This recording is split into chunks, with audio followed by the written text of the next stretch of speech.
159 which of the following statement is correct? Discounting estimates the present day equivalent of a future cash flows at a specific time in the future at a given rate of interest. ये ठीक है या गलत है? ये देखें, first of all discounting का हमारे पास फार्मूला क्या होता है प्रेजेंट वैल्यू का। इसमें देखें जो ईयर है ना हमारे पास नेगेटिव होता है, ठीक है। उसकी रीज़न क्या है, ये डिवाइड हो रहा है, अगर इसको हम ऊपर लेके जाते हैं ये माइनस में कन्वर्ट हो जाता है।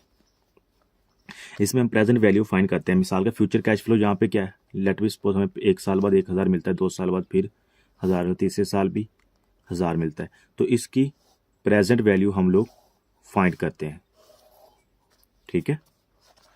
तो इसकी प्रेजेंट वैल्यू फाइंड करने के लिए हमारे पास फार्मूला कौन सा होता है, ये डिस्काउंटिंग का। तो क्वेश्चन में देखें, discounting estimates the present day equivalent of a future cash flows at a specific time period, at a specific time in the future. तो ये देखें फ्यूचर कैश फ्लो हमारे पास 1 साल बाद है, 2 साल बाद है, 3 साल बाद है, ठीक है। एक स्पेसिफिक टाइम क्या है, ये 1 साल है, ये 2 साल है और ये 3 साल है। इसकी प्रेजेंट वैल्यू हम लोग फाइंड करते हैं किसके लिए, डिस्काउंटिंग फैक्टर के थ्रू। तो इट मीन्स कि जो पहली स्टेटमेंट हमारी करेक्ट है। दूसरी देखें, multiplying by discount factor is same as the multiplying by compounding factor, यह स्टेटमेंट इसकी रॉन्ग है। उसकी वजह क्या है, देखिए कंपाउंड फैक्टर हमारे पास क्या होता है, कंपाउंड फैक्टर में हमारे पास ये साल जो होता है ये पॉजिटिव होता है। कंपाउंड फैक्टर का हमारे पास फार्मूला क्या होता है, 1 + r पावर n होती है, ये पॉजिटिव होता है, जबकि डिस्काउंटिंग में ये नेगेटिव होता है। The present value of a cash flow is the recipients of its future value. देखें basically present value future value के उल्ट है, तो इसकी जो करेक्ट स्टेटमेंट होनी चाहिए, present value of a cash flow is the reciprocal of its future value. यहाँ पे रेसिप्रोकल आता है, इसलिए इसकी तीसरी स्टेटमेंट भी गलत है। चौथी देखें, present value fails to appraise large project within the multiple cash flow. तो बेसिकली प्रेजेंट वैल्यू हम निकालते ही उसकी जब हम मतलब कि किसी बड़े प्रोजेक्ट में इन्वेस्ट करना चाहते हैं। तो इसमें क्या बता रहा है, इसमें बता रहा है कि वो फेल हो जाता है। इट मीन्स की चौथी स्टेटमेंट इसकी रॉन्ग है, तो इसकी करेक्ट स्टेटमेंट हमारी ए ही होगी। 160 एमसीक्यूज देखें इस एमसीक्यूज की स्टेटमेंट बड़ी है, लेकिन एमसीक्यूज बहुत आसान है और आगे भी इस जैसे ही एमसीक्यूज हैं, तो मुश्किल नहीं है, बिल्कुल भी आसान है। थोड़ा सा आप लोगों ने तवज्जो से समझना है। Raza wants to save money over a period of 10 years, 10 साल के लिए वो मनी सेव करना चाहता है, in order to meet the expense to be incurred in higher education of his son, अपने बेटे की स्टडी के लिए। He has recently invest a sum of 2 lakh and plans to further invest 20,000 at the end of each quarter. इस बात को आप लोगों ने समझना है। Recently invest a sum of 2 lakh, 2 lakh वो इकट्ठा जमा करवा देता है, ठीक है।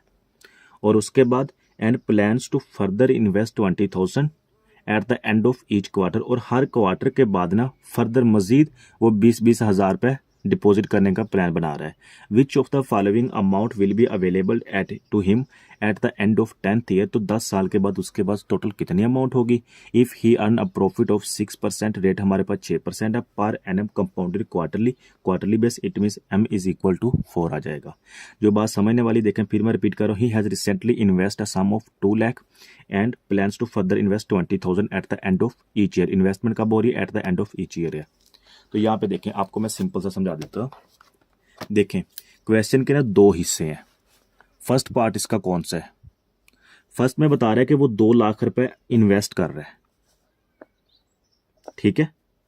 यहां पे वो 2 लाख रुपए इन्वेस्ट कर रहा है और 10 साल बाद इसका फ्यूचर वैल्यू पूछ रहा है, ठीक है। तो ये हम लोगों ने एक तो फाइंड करना है। दूसरा तरीकेकार क्या है, वो कह रहा है कि 20,000 quarterly eight the end of each year, ठीक है। हर क्वार्टर मतलब कि 1 साल में 4 दफा इन्वेस्ट कर रहा है 20-20 हज़ार रुपये। तो यहाँ पे हमारे पास m इज इक्वल टू 4 आ जाएगा। और दूसरा ये जो 20-20 हज़ार रुपये हर क्वार्टर के एंड पे इन्वेस्ट कर रहा है, इसकी भी हम लोगों ने फ्यूचर वैल्यू फाइंड करनी है। क्वेश्चन के 2 हिस्से हो गए हैं, ठीक है। एक तो हमारे पास ये कौन सा है, ये 2 लाख रुपए इन्वेस्ट कर रहा है, और दूसरा हिस्सा कौन सा है, ये 20,000 रुपये इन्वेस्ट कर रहा है at the end of each quarter, ठीक है। तो m इज इक्वल टू 4 आ जाएगा। अब ये जो 20,000 2 लाख एक दफा इन्वेस्ट कर रहा है, और टोटल इसकी हम लोगों ने 10 साल बाद फ्यूचर वैल्यू फाइंड करनी है, ठीक है। 2 लाख इन्वेस्ट किया, 10 साल बाद इसकी फ्यूचर वैल्यू फाइंड करेंगे। तो कौन सा फार्मूला हमारे पास लगेगा, सिंपल सा, हमारे पास कंपाउंड का फार्मूला लगेगा।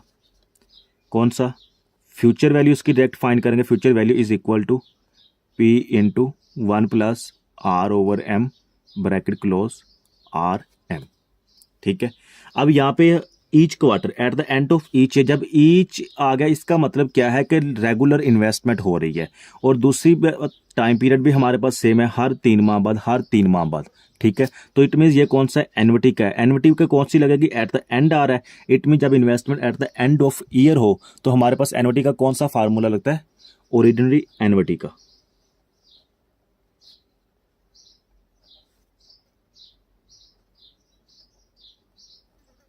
मैं ये डिटेल इसलिए समझा रहा हूँ, इससे जो नेक्स्ट क्वेश्चन है वो भी ऐसे ही है और उसको मैं इतना डिटेल में नहीं जाऊँगा। कोशिश कीजिएगा कि अभी इसको तफसील से समझ लें। अच्छा, तो इसका हमारे पास फार्मूला क्या है फ्यूचर वैल्यू का, future value is equal to P into 1 plus R power N, अगर एम है तो N M minus 1 bracket close divided by R over M. ये हमारे पास दोनों हिस्से मैंने एक्सप्लेन कर दिए हैं, ए पार्ट भी बी पार्ट भी। अब ये आप पे डिपेंड करता है, या तो इसको इकट्ठा सोल्व कर लें, ठीक है, या इसको सेपरेट सोल्व कर लें, और एंड पे जो हमारे पास 10 साल बाद आंसर आएगा इन दोनों को हम प्लस कर लेंगे। ठीक है, तो पहले मैं ये सोल्व कर लेता हूँ। फ्यूचर वैल्यू निकालनी है, 2 लाख इन्वेस्ट किया था, इंटू 1 प्लस रेट कितना है 6% है, डिवाइडेड बाई एम कितना है 4 है, ब्रैकेट क्लोज 4 मल्टीप्लाई बाई 10। ये हमारे पास 2 लाख का आंसर निकालते हैं। ये हमारे पास आ गया 3,62,803। तो इट मीन्स कि 2 लाख की फ्यूचर वैल्यू हमारे पास आ गई। ये पहला हिस्सा हमारा सॉल्व हो गया। ठीक है, अब दूसरे का निकालते हैं। ये पार्ट 1, ये पार्ट 2, इसकी भी फ्यूचर वैल्यू निकालनी है। अब देखें फार्मूले को समझे, यहाँ पे ये फार्मूला क्यों लगा है और इधर ये फार्मूला क्यों लगा है। इधर लगने की रीज़न ये है कि 2 लाख एक ही दफ़ा इन्वेस्ट किया और 10 साल बाद उसकी फ्यूचर वैल्यू हमारे पास आ गई। इधर फार्मूला एनविटी का इसलिए लगा क्योंकि वो हर क्वार्टर पे इन्वेस्टमेंट कर रहा है 20-20 हज़ार रुपये। ठीक है, और इसके 10 साल बाद वैल्यू निकालनी है। Future value is equal to, यहाँ पे 20,000 आ जाएगा, into 1 plus 6% divided by 4 multiply by 10 minus 1 divided by 6% over 4। इसको कैलकुलेटर पे निकाल लें। ये हमारे पास आ गई 10,85,357, 10,85,357। फर्स्ट ऑफ ऑल सॉरी मैं करता हूँ क्योंकि मेरे पास इतना टाइम नहीं होता कि मैं आप लोगों के सामने कैलकुलेटर में वैल्यूज पुट करूँ। मुझे मजबूरन वीडियो ड्रॉप करनी पड़ती है। उसकी रीज़न ये होती है कि अगर मैं ऐसे करूँ तो MCQs वीडियो बहुत लेंथी हो जाती है। ठीक है, और इससे काफ़ी टाइम वेस्ट हो जाता है। अच्छा, ये हमारे पास पहले का भी आंसर आ गया, दूसरे का भी आ गया। ठीक है, उसने पूछा था कि उसके पास 10 साल बाद टोटल कितनी वैल्यू होगी। अगर 10 साल बाद टोटल वैल्यू पूछा तो इट मीन्स कि हम दोनों के आंसर को प्लस कर देंगे। ठीक है, इसको प्लस कर दें, 3,62,803, 3,62,803 प्लस 10,85,357, 85,357। तो ये हमारे पास आंसर आ गया 14,48,160, 1,160। ये मेथड था, मैंने आपको क्वेश्चन करके दिया है सेपरेटली। ठीक है, ताकि आप लोगों को कंसेप्ट समझ आ जाए। एंड पे आप लोगों ने प्लस किया है। दूसरा तरीकेकार क्या है, आप डायरेक्टली भी इसको कैलकुलेटर पे पुट कर सकते हैं। अब वो कैसे पुट करना है वो भी मैं आपको बता देता हूं, क्योंकि पेपर में टाइम शॉर्ट होता है, हमें टाइम सेव करना होता है।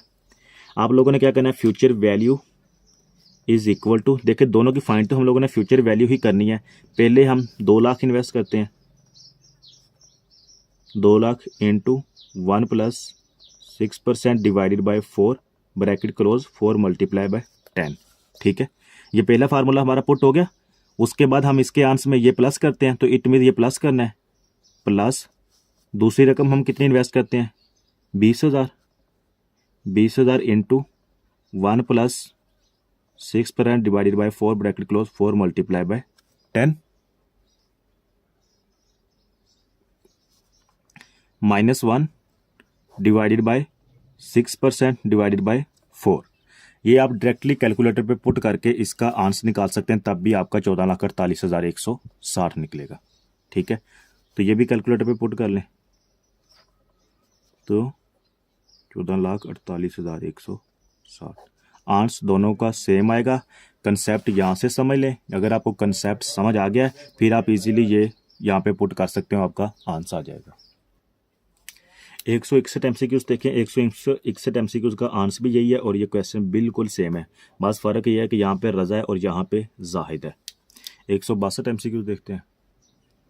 162 MCQs, Amar wants to save money over a period of 8 year. जहाँ पे हमारे पास एन कितना है, 8 साल है। In order to meet the expenses to be incurred on higher education of his son, he has recently invest a sum of the 1 lakh. यहाँ पे वो सम कितना इन्वेस्ट करता है, इकट्ठा कितना इन्वेस्ट कर रहा है, 1 लाख रुपए। जिस तरह इस क्वेश्चन में उसने इकट्ठा इन्वेस्ट किया था 2 लाख रुपए, ठीक है। And plans to further invest 20,000, इसी तरह जैसे उसने 20,000 का इन्वेस्ट करने का प्लान कर रहा था, ठीक है, वही बात इसमें है। 20,000 at the end of each quarter, M is equal to 4 आ जाएगा। Which of the following amount will be available to him at the end of each year. Investment कब है, at the and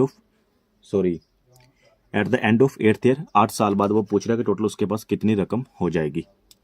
if he earns a profit of 8%, हमारे पास rate कितना है, 8% है per annum compounded quarterly.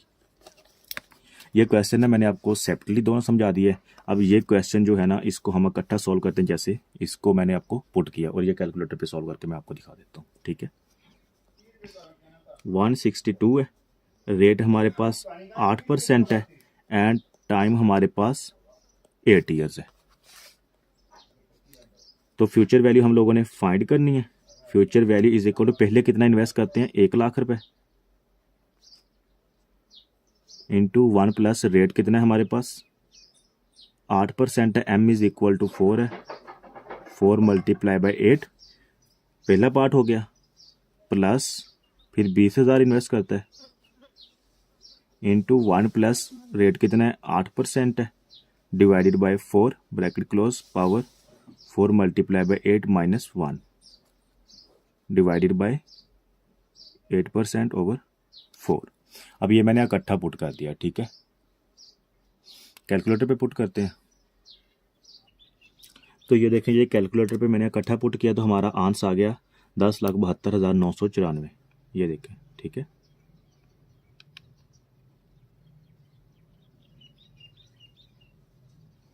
यहाँ पे आप ये देखें, इस तरह ये प्लस भी कर सकते, प्लस करके इकट्ठा पुट करें, देन आपका आंसर फिर भी ठीक आ जाएगा। अगर आपको कंसेप्ट समझ आया तो आप ऐसे ही पुट करें। उसके रीज़न ये होते हैं कि आपका टाइम बच जाता है। 10,72,994,